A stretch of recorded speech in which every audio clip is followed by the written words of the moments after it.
What up everybody, NeroTheHero here, and I'm doing another response video.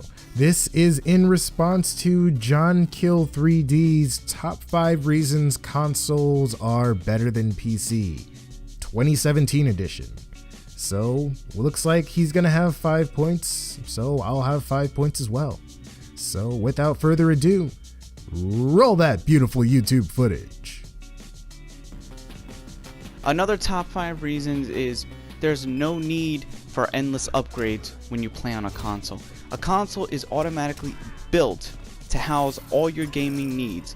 The UI interfaces are much better, it's much easier to navigate and get your games easily, or just put in your disc and play, or just easily click your downloaded application. Everything is much easier for you to find than going on a PC, and you don't need to constantly buy the new parts as they come. The only thing you probably would have to do, like say with a PS4 or Xbox One, is just increase your terabytes, but that's easy to do, unlike popping in different RAMs, different cords, different pieces to your computer just to make sure it can even run the damn games. So consoles in that respect will always be a step ahead in not needing constant upgrades, because the only time you need to upgrade is when a new console comes out. You don't need to upgrade almost every month or every few months with new parts just to sustain your PC gaming, because that sucks. Okay, pause. I just think it's funny how he views upgrades as a negative. With the multitude of options for upgrading your rig, it's actually a huge positive for why people choose PC gaming. After gaming on console for many years, there's no way I can say that the UI is better or easier by any stretch of the imagination.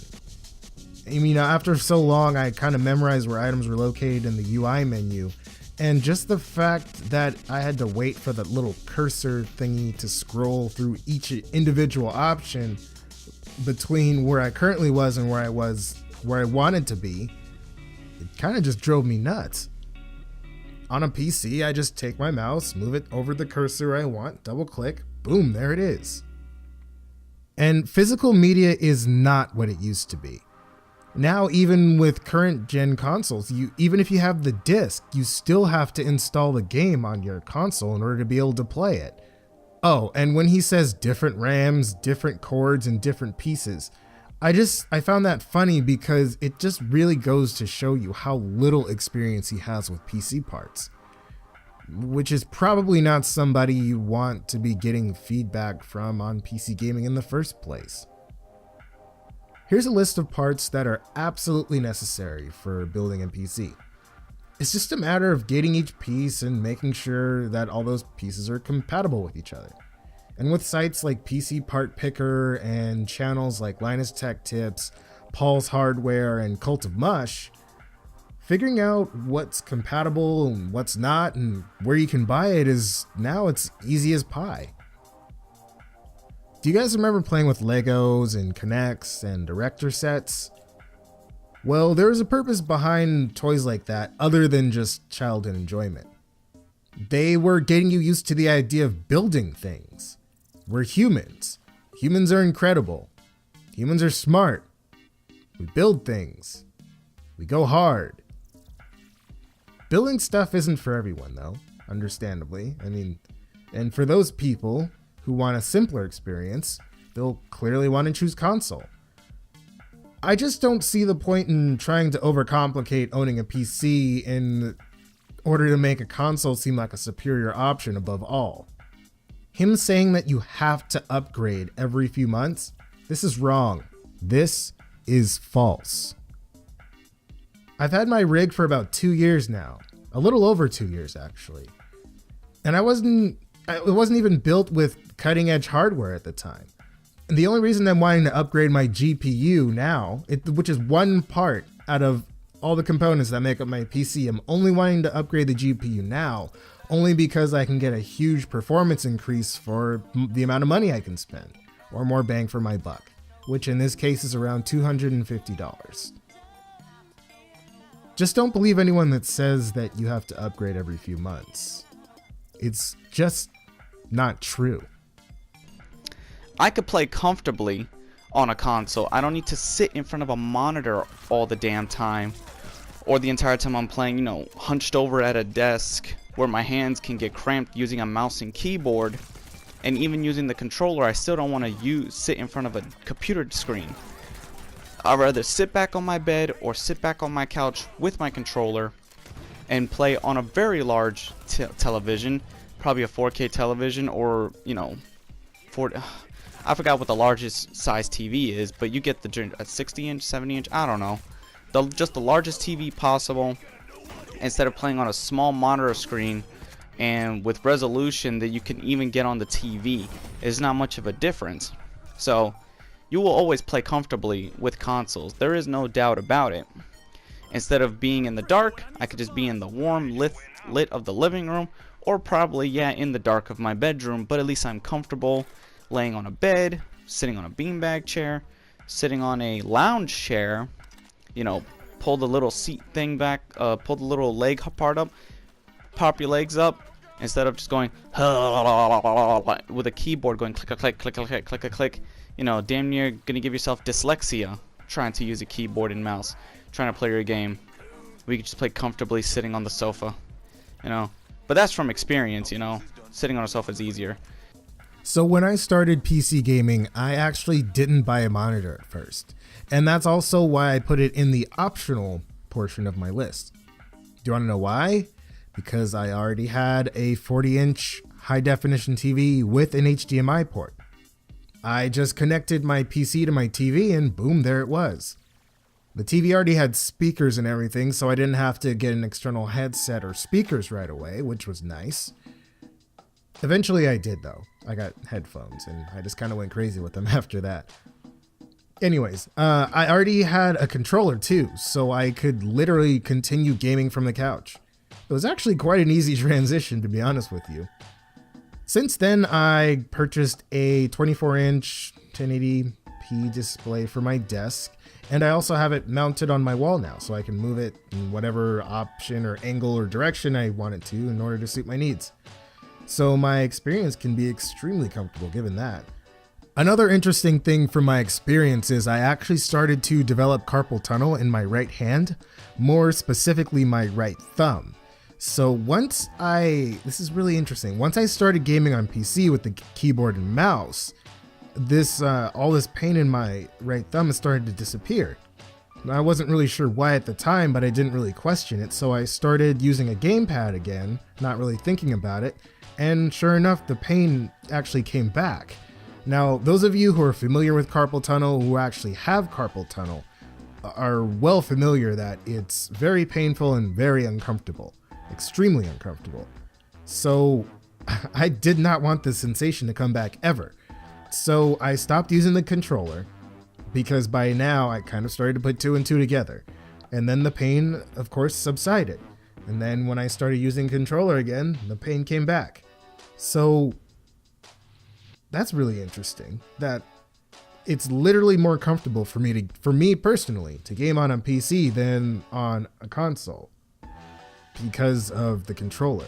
I mean, I can still use the controller for very short gaming sessions, but preferably if I can, I would prefer to use the keyboard and mouse. And unless I'm really, really into a game, I'm pretty much never hunched over my desk. I'm actually usually reclined or rocking back. With the right combination of the right chair, monitor setup, and desk, PC gaming can actually be extremely comfortable. To the point where I've even fallen asleep several times right at my desk. Comfortably. I can also state with confidence that a keyboard and mouse will not give you dyslexia. That was a silly thing to say. And this is all from my personal experience too, by the way. Also, what's with that weird motorboat noise that he made? Can anyone explain that to me, please? Hardware expenses and the complexity. It is very expensive to just put your PC together and build it. This ties into the first reason, but the expenses and its complexity it's very complex for some people. Not all people. Like if you're a technophobe, or not technophobe, a fucking technomaniac, then you could put your PC together. Other than that, the common person or the common gamer just doesn't want to go through all that, where they can just easily pop the console in and start going away and playing. So consoles are not complex, not at all. And I've heard people say, oh, consoles are complex for them. It's probably because they don't have the patience, or they just don't have the brainstem to handle just, you know, very simple, easy to pick up and play gaming. So PCs are very complex for some people. No, actually for most people. Not some, but most. If they have the time and effort for it, I'm sure they can do it, but why would they do that? A real gamer just wants to pop in, go and play. Hell, probably the Nintendo Switch will do better than a PC, or probably be more powerful than that. Oh, brainstem. I already covered this previously, but it's really not that complex to build a PC. It's just following instructions. And of course, I've included my ever-growing list of how to build a gaming PC, links in the description below. So, I mean, as long as you plug everything in the right place, which is pretty difficult to get wrong, you'll do just fine, gang. I consider myself average or common, and I'm very comfortable with the idea of putting pieces together, especially to build something awesome. Legos, connects, erector sets. You don't have to be a technomaniac in order to understand how PC parts go together. A Lego maniac will do just fine. I also noticed a lot of these console-only content creators like to speak for the masses, the common person, the common gamer, the true gamer, real gamers, etc., etc. This is why I started to make response videos, because no individual can definitively state how a group of people feel on a subject, unless said group directly communicated this information to said individual, which I don't think is the case here. The physical appearance of users, oh my god, I know the difference between console gamers and PC elitists. Now, casual PC gamers, they're not the ones that look like the size of a house. I've seen a PC elitist with dozens of zits look like he got hit with puberty every day of his life, even before birth. You could tell this motherfucker. Console gamers, we can actually still get up and physically do what we need to do. We don't have to rely sitting on our asses all the time. But a PC elitist prefers to just sit on their ass all day, not care how fat they would get, or they look like slobs while they're doing it. I mean, that's just kind of like, they'd rather play their game. Yeah, they have everything they want with their game, but it's like they don't take their hygiene into account. So, I mean, physical appearance of a user is a detriment, you know. These guys look like slobs, and that's why the 30% of PC gamers, the 30% PC elitists, they just look like house wrecks.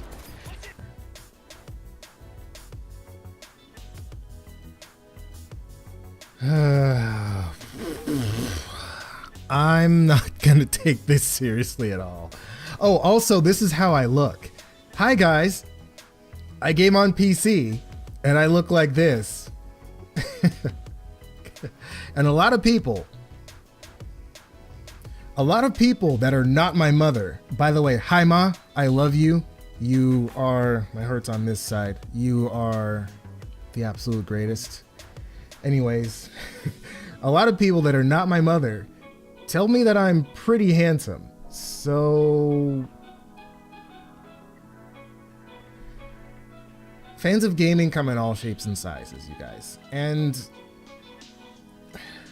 for anybody to insinuate that there's some kind of physical appearance attached to your interests, more specifically, something as specific as your preferred platform of gaming, something's wrong with you. If you think that's okay, something's wrong with you.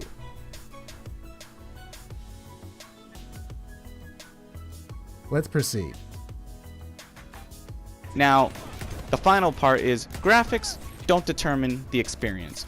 A PC elitist's term for the great gaming experiences is how their game looks. I mean, just because the game can look beautiful and look pretty, that doesn't mean it's fun. Okay, you could play a game that looks like ass and still have a good time. Mind you, there's a lot of games out there that they look like hell, but yet people still have fun with them. Am I right or wrong? People still have a blast. Graphics will never determine the experience of true gaming. The experience is for the player to experience the game for himself, and if they like it, if they like the game, whether it's shitty to someone else, as long as it's fun for them, hell, I'll even tell you right now, I had a good time playing the Amazing Spider-Man 2 movie tie-in game. Oh wow, I'm probably gonna catch some shit for that, but I know the game looked like shit, but it was still fun. It was still a quick Spidey adventure. So that's all I gotta say for this list, guys. Graphics can very much determine the gaming experience. If your game has an inconsistent or a low frame rate, you aren't able to respond to things that happen in the game, thus affecting your gaming experience. Frame rate is a huge part of graphics that people tend to overlook. As far as how a game is presented, a game can have relatively simple or very complex graphics, as determined by the developer, which in that sense, he's correct. How they choose to represent their collective vision is purely on them. Whether or not we appreciate it that's a whole different story. For games that do employ photorealistic graphics or big budget AAA visuals that push the limitations of the hardware, then generally a well-built PC can definitely have the potential to render in-game graphics better than any console. Which, for consoles, the experience is locked to a certain level of performance in order to best suit the console hardware. I will say this much. Console games and console gaming is consistently, it's always pushing the limitations of console technology, for the most part. But PC hardware, it virtually has no limits, as it's shown us time and time again. And has always progressed a lot faster than consoles, much, much faster than consoles. Therefore, they're always going to continue to be able to objectively offer the better experience, assuming that you have a proper build. Again, for those who are not interested in a quantifiable, objectively better performance in their games, go console. If you want a more simplistic experience, if you want something you can just plug in and, play your games, go for it. No one is stopping you. Game how you want to. It's your choice as a consumer. It's when I get people like this who try to discredit PC gaming with false information, just for the sake of keeping people from exploring PC gaming at all. That's really what I have a problem with. And that's why I make these videos. Let's give people the correct information and let them decide what's best for them. People are smart. Let's treat them like they're smart. If you're wondering if PC gaming is right for you, I hope this video reaches you. I really do. Because again, I'm here to provide all of the correct information. I don't know what John here has against PC gaming, but it's pretty obvious to me that his reasons are personal, and he doesn't really have your best interests at heart. That's gonna do it for this one, you guys. Again, I'd like to thank you for watching. Please check out the nifty links I left for you in the description below, and let me know in the comments what you guys think about the video, both mine and his. As always, you guys, take care of yourselves and each other. Do something heroic today, and demand something better in gaming. Demand that Microsoft and Sony take that subscription money that they take from you to play your games online with your friends and put it towards something useful, like cross-platform gaming, for example. Wouldn't that be neat? This is NeroTheHero, signing out. Peace.